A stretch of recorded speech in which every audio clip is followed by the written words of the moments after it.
Meu nome é Paula Jones, eu sou socióloga de formação, diretora geral e cofundadora da CT Promoção da Saúde e uma das integrantes no Núcleo Nacional da Aliança pela Alimentação Adequada e Saudável. E a proposta da Aliança é tentar trazer uma voz da sociedade civil organizada em torno desses desafios que a gente tem enquanto sociedade no campo da alimentação.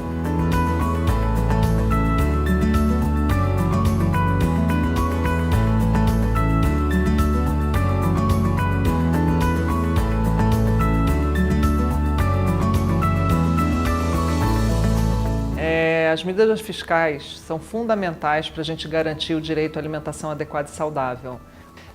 Por exemplo, os produtos ultraprocessados, eles têm um custo final que, na verdade, não está alinhado com o que eles causam em termos de impacto na saúde, o custo de produção, ao meio ambiente, a poluição do solo, o que causa na vida do agricultor. Então, ele tem uma série de custos que não são incorporados ao preço.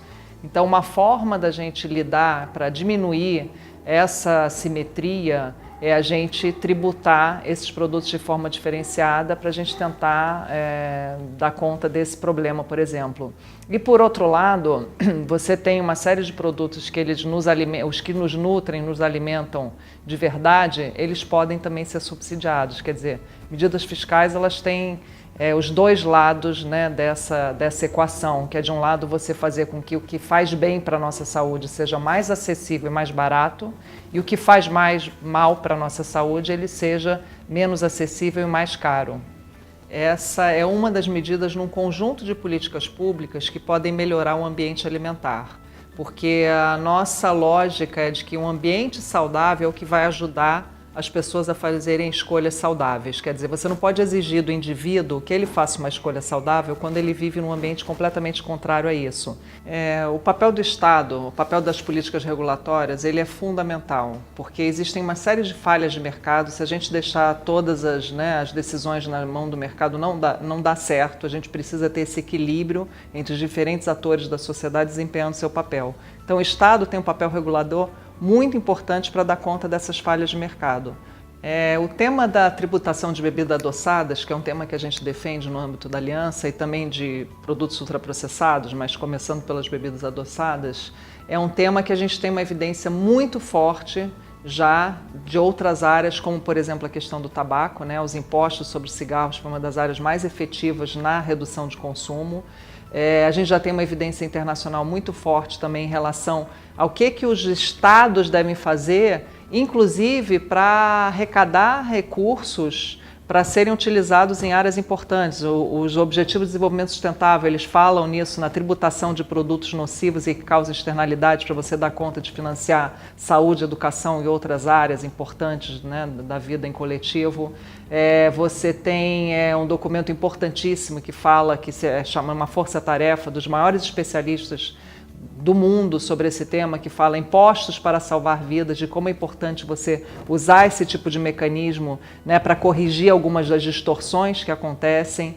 Então, esse é um tema que já tem evidência mais do que suficiente para que a gente consiga avançar nele, para que a gente consiga fazer com que lá na ponta, na hora que eu vou tomar uma decisão de compra, aquele produto que faz mal para mim, ele seja mais caro. Aquilo faz com que o consumidor final, traduzindo assim, ele tenha mais consciência ou ele não seja tão fácil para ele adquirir aquele produto, ao mesmo tempo que é importante que a gente tenha garantir a acessibilidade, por exemplo, de água potável para as pessoas beberem, Você garantir o acesso a alimentos produzidos de forma sustentável e saudável, que ele seja acessível a uma maior parte da população. Então, você precisa agir nesse ambiente das regulações fiscais para que a gente consiga corrigir algumas das distorções. A questão das medidas fiscais para as bebidas adoçadas é um tema fundamental, super importante, que vem sendo discutido mundialmente. Vários países e várias províncias e municípios pelo mundo afora já vêm adotando medidas assim. Mas quando a gente vai ver como é que foi o processo até conseguirem adotar essas medidas, inclusive no âmbito internacional, para você conseguir que a Organização Mundial da Saúde consensue uma resolução em torno desse assunto, é um processo extremamente difícil, porque o lobby desse setor é super poderoso. Então, e ele passa por 1000 caminhos, tem 1000 estratégias, 1000 táticas diferentes, muito similares às táticas utilizadas pela indústria do tabaco historicamente, que hoje em dia estão muito bem evidenciadas, mas no caso dessas outras indústrias, eu acho que esse grau de evidência sobre a interferência da indústria ele não é tão amplo ainda. Então, assim, você conseguir adotar uma resolução não é porque ela não tem efetividade. A dificuldade de você adotar esse tipo de resolução ou os países implementarem esse tipo de medidas é porque, obviamente, é uma reação muito forte do setor econômico que lucra com a venda desses produtos. E o que é natural, porque a missão institucional desses setores é vender mais dos seus produtos para gerar mais lucros aos seus acionistas. Essa é a missão estatutária deles. Já a missão da saúde pública e a nossa missão aqui enquanto organização da sociedade civil, um grupo de organizações, é defender o melhor interesse da saúde pública. Então há um conflito de interesses assim inerente nesse tema, o que faz com que seja muito difícil, porque obviamente a assimetria de poder é gigantesca, né? O poder econômico dessas indústrias é muito grande, justamente por elas conseguirem lucros tão excessivos, né, sem pagar as externalidades do seu produto.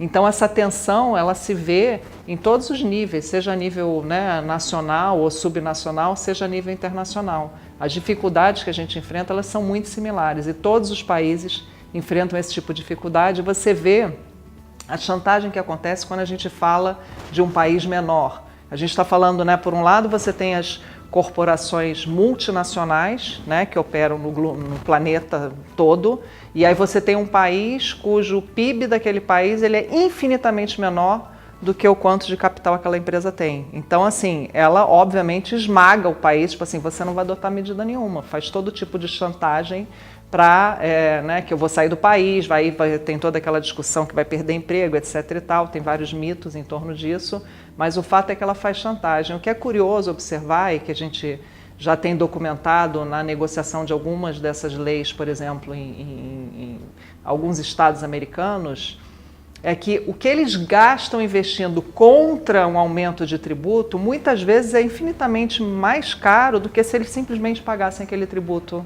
que está sendo demandado deles. Então é impressionante, né? Porque também tem aquela coisa que faz parte desse jogo, é que, olha, regulação e tributação nós não queremos. Então eles fazem tudo o que tiver no alcance deles para evitar que tenha qualquer tipo de regulação e tributação. Quando a gente fala desse setor aqui especificamente, o que a gente observa, né? Porque, então, por que você não paga seu imposto? Olha quanto que você está financiando de grupos de frente, políticos, né? Muitas vezes assim, não há corrupção sem corruptores, né? É importante a gente colocar isso também. Então, muitas vezes, assim, por que o político não decide em favor daquela medida que é super importante para a saúde pública? E, obviamente, tem uma pressão por trás. Então, é todo um jogo aí de econômico e de poder e de assimetria de poder que ele se faz presente em todos os níveis, do local ao internacional. A gente tem uma questão de uma distorção tributária no Brasil muito grave. Então você tem, para esse setor específico das bebidas adoçadas, você tem uma situação de receita negativa, porque eles são subsidiados através da Zona Franca de Manaus. Isso é um escândalo, isso acontece desde os anos 90 no Brasil. Tem toda uma historinha que pode ser contada em torno desse tema, né? E isso faz com que o preço final acabe ficando barato demais, né? Então a gente precisa corrigir essa distorção tributária. Também não é simples, porque o lobby é muito pesado em torno desse assunto. E no caso específico dos agrotóxicos, a gente tem uma situação de não tributação desses produtos. Então não importa o quão nocivo é o agrotóxico, a gente não tributa nenhum. Nem desde o mais nocivo ao menos nocivo, quer dizer, não existe tributação sobre esses produtos. Isso faz com que o incentivo a você procurar formas mais sustentáveis de produção, ele fique absolutamente distorcido também, né? Porque como é que você vai competir com aquela produção convencional cheia de veneno quando você tem que fazer uma capina que é mais demorada, você tem que usar outros métodos. As nossas prioridades hoje no Brasil, elas estão hoje desde muito tempo e não estou vendo nenhum indicador que vão mudar, né, no futuro próximo, elas estão bastante distorcidas de onde aonde está sendo investido o dinheiro público. Quer dizer, a gente está vivendo um contexto de austeridade, de falta de recurso para a educação, falta de recurso para a saúde, e ao mesmo tempo a gente está subsidiando a produção de produtos que fazem extremamente mal à saúde e à sociedade como um todo e que tem um custo gigantesco. Ou seja, os bilhões que a gente está deixando de investir na saúde, a gente está dando de presente para uma indústria que causa impactos super negativos na saúde. Quer dizer, e a gente está falando de bilhões, são casa de bilhões. Quer dizer, a gente precisa corrigir essas distorções urgentemente. Uma das coisas que a gente aprendeu com o controle do tabagismo é que quando você começa a utilizar o argumento de emprego, no caso, quando a gente está discutindo políticas públicas de saúde, é porque você perdeu no mérito. Tem um outro lado, do ponto de vista econômico, muitas vezes esses setores industrializados, a quantidade de emprego que gera, ela não é tão grande assim, você consegue facilmente desmistificar esses números. E a economia também é um processo dinâmico. Se você não está gerando emprego naquele setor que está causando um dano à sociedade, você pode gerar emprego em outros setores, de serviços ou coisas que não façam mal. Inclusive quando a gente está falando de inovação, né? A gente está aprendendo, a gente sabe, puxa, isso aqui tem um dano que eu desconhecia anteriormente, então eu tenho que me reinventar. A gente não viu ninguém fazendo demonstração, grandes manifestações contra quando a gente deixou de usar as câmeras, né, com filme de rolo, passou a usar câmera digital. Você viu alguém na rua protestando com relação a isso? Aconteceu no processo de inovação. Por que a gente não pode traduzir isso nas políticas públicas de saúde com o que a gente sabe hoje? A gente sabe hoje que o açúcar adicionado, esses produtos ultraprocessados, têm um impacto terrível na saúde. Então a gente precisa inovar. E a inovação não parte a partir do adoçante, desse tipo de inovação de reformulação de produto. Ela parte a partir do incentivo de que outros setores da economia consigam se organizar até para concorrer com esse setor que está causando dano. Então esse argumento de perda de emprego é o argumento de quem não tem mérito. Quando a gente fala do consumo de determinados produtos que fazem mal à saúde, é óbvio que a gente não está falando que a pessoa vai começar a consumir isso aqui hoje e vai morrer amanhã. Ou é óbvio, quando a gente fala de medidas de controle da obesidade, ou tentar coibir o crescimento da epidemia da obesidade, porque essa é a meta hoje, é tentar parar, frear o crescimento desenfreado que está acontecendo com os níveis de ansiedade, de obesidade, porque você precisa começar a mudar os padrões alimentares que levaram a essa mudança na sociedade como um todo. E essa mudança de padrão, ela tem que passar primeiro pela mudança de hábitos alimentares. Não significa que eu vou tributar a bebida açucarada aqui hoje e amanhã a população deixará de ser obesa. Não existe essa relação. O objeto dessa política é mudar padrões alimentares que levam anos para terem um desfecho na saúde, assim como a gente viu com o tabagismo. Você não começa a fumar hoje e tem câncer de pulmão amanhã. É um processo, né, de consumo daquele produto ao longo de muitos anos que vai ter um impacto negativo. A gente não chegou nos níveis de obesidade que a gente tem hoje da noite para o dia. A gente chegou nesses níveis de obesidade que a gente tem hoje através de uma transição no sistema alimentar que fez a gente ter esse estado negativo. Então a gente sabe isso hoje, a gente precisa mudar o quê?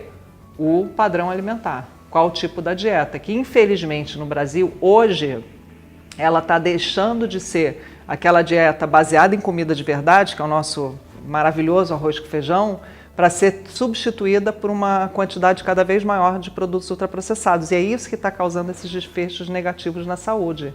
É óbvio que ninguém gosta de pagar imposto, né? Isso é um fato. A pessoa tem 1000 razões, a gente teria que fazer uma conversa só específica sobre isso, né? Na falta de confiança, nos políticos, etc e tal, de como o dinheiro vai ser utilizado, e tem vários elementos aí. Então ninguém gosta da palavra imposto, é uma palavra que todo mundo evita pagar imposto, né? Seja a empresa, seja o indivíduo e etc e tal. Então assim, é um tema difícil de você trabalhar com a população, porque é quase como se entendesse que é uma afronta direta, né, à pessoa.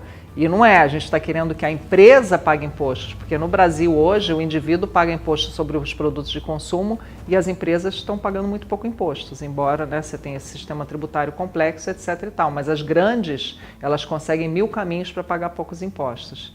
Lamentavelmente, a forma que o mercado é composto hoje, dificilmente você vai ver publicidade de alguma coisa que faz bem. Porque por conta dessas distorções tributárias, o que faz bem não tem nem condição de fazer marketing. E o que faz mal tem dinheiro sobrando para fazer uma publicidade abusiva, que eu acho que a publicidade de qualquer produto que faça mal à saúde, ela é abusiva. É uma publicidade abusiva. Então, essa assimetria de poder, ela acaba se refletindo em todos os aspectos do sistema alimentar do que está disponível para a gente no final ali, ou na prateleira do supermercado, ou na feira, enfim, né? O que a gente tem acesso a consumir. Uma das iniciativas da Aliança para a gente trazer esse conhecimento em relação à quantidade de açúcar que tem nas bebidas é fazer o que a gente chama da Tenda da Felicidade. Justamente trazendo um pouco essa alusão à publicidade que vem sendo feita, né? Desde sempre, desde que eu me entendo por gente, tem publicidade dos refrigerantes que é Top of Mind, né? A marca mais conhecida talvez no mundo. Então a gente vai, vem aqui conhecer de que é feita a felicidade. E ali a gente faz uma demonstração prática de quantas colheres de açúcar tem num copo de refrigerante. E ali a população é uma forma de interação muito bacana com a população, porque você faz isso em praças públicas, né? Pode ser em qualquer lugar a rigor, e você passa a ter uma interação com a população muito interessante. É um jeito de você, olha, isso aqui é um problema, e para resolver esse problema a gente precisa adotar determinadas políticas. Então é uma maneira de interação muito bacana com a população, embora óbvio que ela tenha essa limitação, né, de quantas pessoas você consegue atingir versus uma campanha de mídia de massa. Mas enfim, é uma iniciativa muito bacana para você dialogar diretamente com as pessoas, e as pessoas entendem, as pessoas sabem. Quando você tem a oportunidade de falar, você vê que as pessoas sabem. É fácil, porque a evidência está do nosso lado. E hoje a gente vive uma situação em que o que faz bem à saúde, né, o que nos faz bem, ele não tem incentivos suficientes para competir com o que faz mal. E por outro lado, o que está fazendo mal à saúde, a gente aqui coloca no âmbito da Aliança a categoria dos alimentos ultraprocessados, e a gente está começando a fazer esse debate com a população a partir das bebidas adoçadas, recebe uma série de incentivos fiscais que fazem com que aquele produto lá na ponta, quando eu vou fazer a minha decisão de compra, ele seja artificialmente barato. Acho até interessante a gente pegar um exemplo específico de uma bebida adoçada. O que significa ela? Da produção ao consumo, o que ela custa para a sociedade.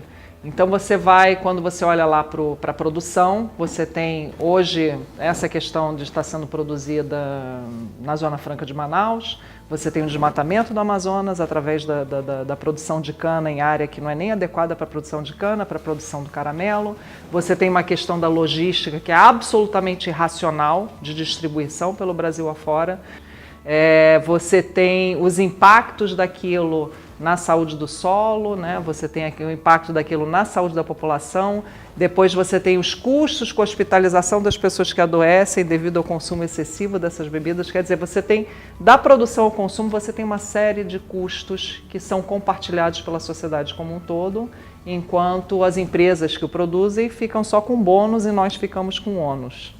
Para além desses, né, do produto em si, você tem a embalagem daquele produto naturalmente. A embalagem daquele produto, né, vamos falar do plástico, que é um tema que está bastante em evidência agora, felizmente, assim, né, para a gente começando a adotar algumas medidas de tentar diminuir esse impacto, mas você tem uma quantidade absurda, né, seja da tampinha, seja da garrafa, quer dizer, você tem uma produção de lixo gigantesca.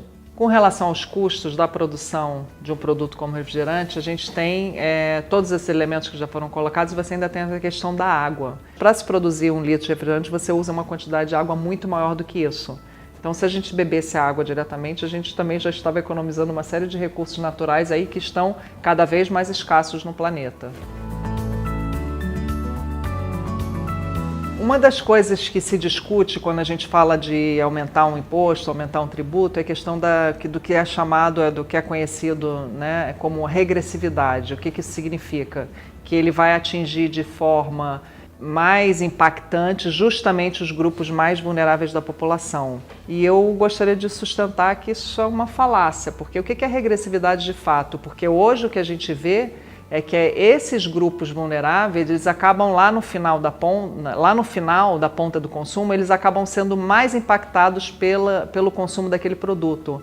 Então, por que eu vou querer incentivar que esses grupos consumam mais desse produto, eu podendo facilitar que eles consumam coisas melhores para a sua própria saúde? Quer dizer, o que é regressividade nesse caso?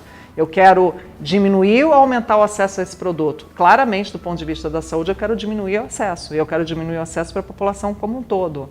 E justamente a população mais vulnerável é a que acaba pagando os maiores custos lá na ponta, porque tem mais dificuldade de acesso a um tratamento de saúde, ela acaba usando um dinheiro que ela poderia usar para a saúde, investir na saúde, na educação da própria família, para consumir um produto que não traz benefício nenhum a si própria. Então, é um conceito muito relativo que tem que ser discutido. Eu não quero regressividade para um produto que faça bem à saúde da população, mas eu quero, sim, regressividade que impacte de forma diferenciada um produto que faz mal.